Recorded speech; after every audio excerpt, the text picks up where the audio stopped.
શાળા પ્રવેશોત્સવ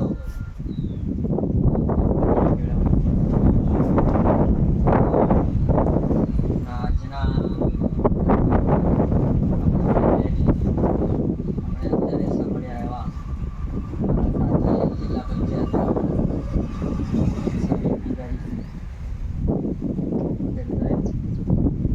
આપણા નાગરિક એવા સરપંચશ્રી, એસએમસીના અધ્યક્ષશ્રી, શાળાના આચાર્યશ્રી, શાળા પરિવાર, ગામના તલાટીશ્રી, ગામમાંથી ઉપસ્થિત સારી એવી સંખ્યામાં ઉપસ્થિત જાગૃત વાલીગણ, માતાઓ, બહેનો અને જેમના માટે આપણે આ કાર્યક્રમ કરી રહ્યા છે એવા નાના ભૂલકાઓ. સીમ શાળા રામવા. આમ તો અહીંયા ગામ તો દેખાતું નથી, સીમમાં છે તમારી શાળા. મને હું આવતો હતો તો પહેલા વિચાર એ આવ્યો, સીમ શાળાની અંદર બાળકો કઈ રીતે આવે આટલા દૂર દૂરથી. અને તમારા સિયાસી સાહેબે મને હમણાં જ કહ્યું કે આપણા તાલુકાની અંદર પહેલી એવી એક સીમ શાળા છે, ટ્રાન્સપોર્ટેશનની સરકારશ્રીની સુવિધા જે છે અહીંયા ઉપલબ્ધ છે. બહુ સારી વસ્તુ છે કે અલગ અલગ દૂર દૂર વાડી વિસ્તારમાં રહેતા બાળકો જે છે અહીંયા આવીને ભણે છે. અમારી ત્રીજી શાળા છે અત્યારે આજના દિવસે. અહીંનું જે વાતાવરણ જે મેં કંઈક અલગ પ્રકારનો અનુભવ જોતા એવું લાગે છે કે સીમ શાળા એ સીમ નથી, સીમ શાળામાં કંઈક વિશેષ કંઈક જોવા મળે છે. બાળકોમાં પણ કંઈક જોવા નવું મને લાગ્યું. શિક્ષણમાં કંઈક નવું મહિના ટીચર આલમ છે, શિક્ષક ગણ છે, શાળા પરિવાર છે, કંઈક નવું ભાથું આપતા હશે એવું થોડુંક મને લાગ્યું. જે બે શાળાઓની મુલાકાત લીધી એના કરતા વિશેષ. શાળા પ્રવેશોત્સવ આપણે છેલ્લા આપ સૌ બધા જાણો છેલ્લા 20-22 વર્ષથી કરતા આવ્યા છે. આપણા વડાપ્રધાન શ્રી જ્યારે ગુજરાતના ચીફ મિનિસ્ટર હતા ત્યારથી તેમના હસ્તે આ શરૂઆત કરવામાં આવી. અને આજે આપણે જોઈએ છીએ કે આપણા પ્રધાનમંત્રી માનનીય મોદી સાહેબ જ્યારે સેન્ટ્રલમાં ગયા ત્યારથી આ ગુજરાત પૂરતું સીમિત નથી રહ્યું. ગુજરાત મોડેલ અન્ય રાજ્યોમાં પણ આને અપનાવવામાં આવ્યું અને એ પ્રમાણે દરેક રાજ્યોની અંદર આવા ઉત્સવ જે છે, સ્કૂલનું વેકેશન ઉનાળા પછી ખુલે એટલે શરૂ થઈ જાય. આ ઉત્સવ રાખવા પાછળનો આશય બાળકને એક સ્કૂલમાં પહેલું પગથિયું ચડે ત્યારથી એનું વાતાવરણ એવું મળે કે હોંશે હોંશે આવે બાળક અને સ્કૂલમાં રેગ્યુલર આવતું થાય એવું વાતાવરણ ઊભું કરવાનો એક પ્રયાસ છે. સરકારશ્રી આના માટે ખૂબ જ પ્રતિબદ્ધ છે અને એના માટે આપ સૌ પણ એમાં એટલા જાગૃત થયા છે. ભૂતકાળમાં આપણે જોતા હતા કે વાલીઓ બાળકોને મૂકવા જતા નહોતા, અથવા મૂકવા જતા હોય તો બાળક રહેતું ના હોય એને લેવા ફરી પાછળથી જતા રહી ગયા. બાળક હોય છે આમાં બાળક શાળામાં સ્કૂલમાં મૂકી આવ્યા કે આંગણવાડીમાં મૂકી આવ્યા, મૂકીને આવીને અડધા કલાકમાં પાછા લેવા જઈએ. તેમ તો બાળકની આપણે ચિંતા કરીએ મારું બાળક આટલું નાનું છે, સ્કૂલમાં કઈ વાત નહીં તો હવે શું કરશે, શું ભણશે, શું ખાશે, ક્યારે આવશે એની ચિંતા આપણે સૌ કરતા હતા. એની ચિંતા સૌ આપણી હવે સરકાર કરે છે અને એના માટે હવે કોઈ ચિંતા કરવાની જરૂર નથી. બાળકને સ્કૂલની અંદર તમામ પ્રકારની સુવિધા મળી રહે એની સરકારે ચિંતા કરી છે. આપણે સૌ જાણીએ છીએ સીમ શાળા, સીમ શાળામાં પણ તમારે અહીં સરસ સ્કૂલ પણ બની ગઈ છે. અત્યારે જ્યાં આપણે બેઠા છીએ તમારો શેડ પણ સરસ બની રહ્યો છે. આ શેડ કદાચ સરકારી ગ્રાન્ટમાં બન્યો કે મને ખબર નથી કે અન્ય કોઈ દાતાના ગ્રાન્ટમાંથી બન્યો. સરકારી ગ્રાન્ટમાંથી બન્યો. કઈ ગ્રાન્ટમાંથી? એક્ટિવિટી ગ્રાન્ટમાંથી બન્યો. તો જે કંઈ શાળાની સુવિધા ખૂટતી હોય એ સુવિધા પૂરી પાડવા માટે સરકાર કટિબદ્ધ છે. ત્યારે તમારે સૌએ શાળાની અંદર એસએમસીમાં ખાસ આ બધા પ્રશ્નો જે કંઈ સુવિધાને લગતા હોય અથવા બાળકોના પ્રશ્નો હોય, શિક્ષકોના પ્રશ્નો હોય, સમયાંતરે તમારે 2-3 મહિને જ્યારે એસએમસી મળે, સ્કૂલ મેનેજમેન્ટ કમિટી, ત્યારે એની ચર્ચા કરવી જોઈએ. અને બાળકોના અભ્યાસ વિશે અત્યારે અમારા અગાઉના વક્તાએ કહ્યું એ મુજબ બાળક સ્કૂલમાં દાખલ થઈ જાય એની એટલે આપણી જવાબદારી પૂર્ણ નથી થતી. સ્કૂલમાં દાખલ થયા પછી આપણી સૌની જવાબદારી વિશેષ ઊભી થાય છે કે બાળક અધવચ્ચેથી પોતાનું શિક્ષણ જે છે છોડી ના જાય. અહીંયા ફાઇલમાં મેં જોયું, કદાચ વાડી વિસ્તાર છે, કેટલાક બાળકો જે મજૂરો માટે મજૂરી કરવા આવતા છે એના બાળકો જે છે 10-11 જેટલા બાળકો જે છે છોડીને જતા રહ્યા છે. હવે સરકારશ્રીની નવી શિક્ષણ નીતિ, ન્યૂ એજ્યુકેશન પોલિસી 2020, એની અંદર તમામ બાળકોને ફરજિયાત શિક્ષણ મળે એના માટેની ચિંતા સરકાર કરે છે. ત્યારે આ બાળકો જે ઉઠી ગયા છે, આ તો એક દાખલો આપું છું, આ બાળકો ફરી દાખલ થાય એની તકેદારી આપણા પરિવારે, શાળા પરિવાર અને આપણે સૌએ કરવાની છે.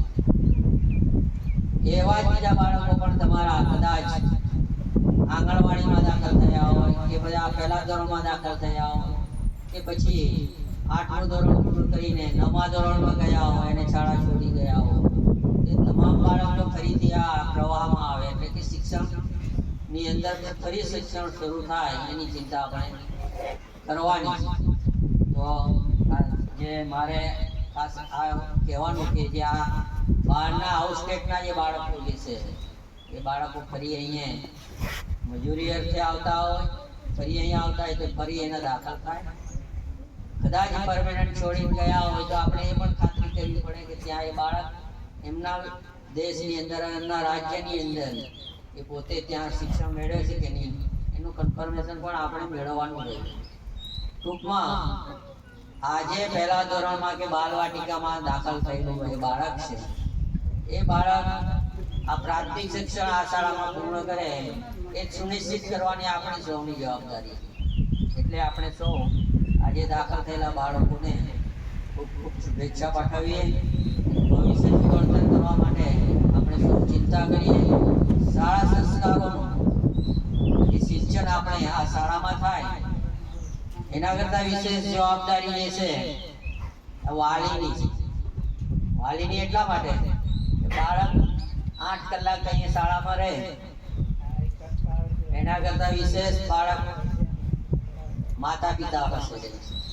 સારા સંસ્કારોનું સિંચન ઘરમાંથી આપણે આપીએ અને એ બાળકોને વધારે સારા સંસ્કારો જે છે શાળામાંથી પ્રોવાઈડ થાય તો આ પ્રકારનું શિક્ષણ આપણે સૌ ઈચ્છીએ છીએ. અને એ પ્રકારે શાળા પરિવાર અને શિક્ષક વાલીગણ એ પોતે કરતા હશે એવું અપેક્ષા હું રાખું છું. પણ જ્યાં કંઈક ત્રુટીઓ હોય તો અહીંયા આપણે ચિંતા કરવી જોઈએ. આપણું બાળક અત્યારે વિજ્ઞાન અને ટેકનોલોજીની અંદર આપણે સૌ જાણીએ છીએ દરેકના ઘરમાં મોટા ભાગે મોબાઈલ હોય, દરેકના ઘરમાં ટીવી હોય, સારી વસ્તુ છે, જરૂરી પણ છે. પણ એનો જ્યાં જરૂર પ્રમાણે જે પ્રમાણે ઉપયોગ થવો જોઈએ એ પ્રમાણે ઉપયોગ થાય. આપણું બાળકને આપણે મોબાઈલ આપી દઈએ અને ગેમ આખો દિવસ રમ્યા કરે શનિ રવિની અંદર તો એ નહીં ચાલે. એને આપણે વાળવું પડશે, બરોબર. ટીવીની સિરિયલો જોયા કરે, મા બાપ કદાચ જોતા હોય ટીવી સિરિયલો તો જોવા જેવી સિરિયલો જોઈ શકાય કે જેમાંથી કંઈક પ્રેરણા મળે છે. પણ બાળકોને એમાંથી સારા સંસ્કારોનું સિંચન થાય એવા પ્રકારની આપણે સિરિયલો જોઈએ. એમને કંઈ ભક્તિભાવ અથવા આધ્યાત્મિક જ્ઞાન મળે એવી સિરિયલો જોઈએ તો એમાંથી એનું સિંચન સારું થાય. તો મારે ખાસ આ બાબતે વાલીગણ અને ટીચર્સ જે શિક્ષક આલમ છે, આગેવાનો છે એને ધ્યાન પર આ બાબત ખાસ મૂકવી છે કે અત્યારે મોબાઈલના વિજ્ઞાન અને ટેકનોલોજીના જમાનાની અંદર કુટેવો બાળકોની અંદર શરૂઆતથી જ આપણે બાળક જન્મે ને ત્યારથી જ આપણે બાળકના હાથમાં મોબાઈલ આપી દઈએ છીએ. બાળકને આપણને ના આવડતું હોય એટલું આપણને, નાનું બાળક 5 વર્ષનું હોય ને એમને આવડે જરૂરી પણ છે, પણ એનો ખરાબ ઉપયોગ ના થાય, થોડા મોટા થાય પછી બાળકોમાં, એ પણ આપણે જોવાની ફરજ છે. અને એમાંથી ઘણું બધું આમાં આ એક કમ્પ્યુટર જ છે, તમે બધા સમજો છો. આ ભણતા જે બાળકો છે, આ તમારા 7મા 8મા વાળા 6ઠ્ઠા વાળા બાળકો, તમારા કમ્પ્યુટર લેબ પણ હશે. હા છે. બરોબર, તો તેમાં કમ્પ્યુટર લેબમાં દરેકને વારો તમે આપો, એની અંદર પહેલા ધોરણથી માંડીને તમારા 8મા ધોરણ અલગ અલગ વારા પણ બાંધ્યા હોય. કમસે બેઝિક એનું એજ્યુકેશન જે છે એ આપતા શીખો, અને બાળકો એમાંથી વધુમાં વધુ સારું શીખે એવા પ્રકારની આપણે પ્રેરણા પ્રોત્સાહન પૂરું પાડીએ. તો વિશેષ ના કહેતા આજે જે દાખલ થયેલા બાળક છે, તમામ બાળકોનું ભવિષ્યનું ઘડતર સારામાં સારું થાય એના માટે આપણે સૌ ચિંતા કરીએ, અને સારા સંસ્કારોનું સિંચન થાય એની ચિંતા કરીએ. દાતાઓ ગામમાં હોય તો દાતાઓ પણ આગળ આવે બાળકોના ઘડતર માટે. સરકાર તો જે પ્રયત્નો કરે છે એ તો બરોબર છે, એ ગ્રાન્ટો મળશે, યોજનાઓ થકી આપણે જે વિકાસ કરવાનો હોય, અત્યારે આ કામ પણ ચાલી રહ્યું છે, કામ ચાલી રહ્યું, બીજા પણ કામો હશે, એ બધા કામો તો થશે, પણ એ સિવાય પણ બીજા કંઈ સુવિધાઓનો અભાવ હોય તો તમે ધ્યાન દોરી શકો છો. દાતાઓ હોય આજુબાજુ, એ દાતાઓ પણ આમાં આગળ આવે એને પ્રોત્સાહન આપણે કરીએ. આવા ફંક્શન થતા હોય શાળામાં અથવા ગામમાં, ત્યારે એમને આગળ લાવીએ, એને પ્રોત્સાહન આપણે કરીએ, એના સન્માન પણ કરીએ, તો ફરીથી નવા દાતાઓ પણ ઊભા થાય અને એમને પણ એવું લાગણીનો અનુભવ થાય કે આપણા ગામ માટે કંઈક આપણે નવું કર્યું. તો આપ સૌ એમાં જોડાશો, અને આજનું જે બાળક આપણે આજે દાખલ કર્યું છે, તમામ બાળકોને આપણે સારી રીતે શિક્ષણ આપીને અમારી કોઈ ઉઠી ના જાય એનું ધ્યાન રાખવું. દીકરીઓ વધારે ભણે છે, આપ સૌ જાણો છો. એ પહેલા જેવું નથી, દીકરી એ તો બે ફૂટ તારે છે, પોતાનું ઘર અને બીજે સાસરે જાય ત્યાં. દીકરીઓ વધારે ભણશે, અત્યારે એવું નથી દીકરાઓ ભણે એટલે પૂરું નથી થઈ ગયું. દીકરા જ કરી શકે એવું નથી, દીકરીઓ બહુ સારું કરે, સારું ભણે છે. અત્યારે દીકરીઓ તમે બધા ન્યૂઝપેપર અને મીડિયામાં પણ જોતા હશો, દીકરીઓ અવ્વલ નંબરમાં આવતી હોય. દીકરાઓ હોય પણ દીકરાઓ હજુ થોડું ઓછું ભણતા હોય અને બીજા રસ્તે ચડી જતા હોય તો એને વાળવા પડે. આપણે દીકરીઓ આપણે ખૂબ ભણાવીએ, દીકરાઓ પણ ભણાવીએ, સારા સંસ્કારોનું સિંચન કરીએ, અને વધુમાં વધુ ભણાવીને આપણા ગામનું નામ રોશન કરીએ, અને દેશના એક સારા સુશિક્ષિત સારા સંસ્કારો આપીને દેશના ભાવિ નાગરિક તૈયાર કરીએ. એ જ અભ્યર્થના. ધન્યવાદ.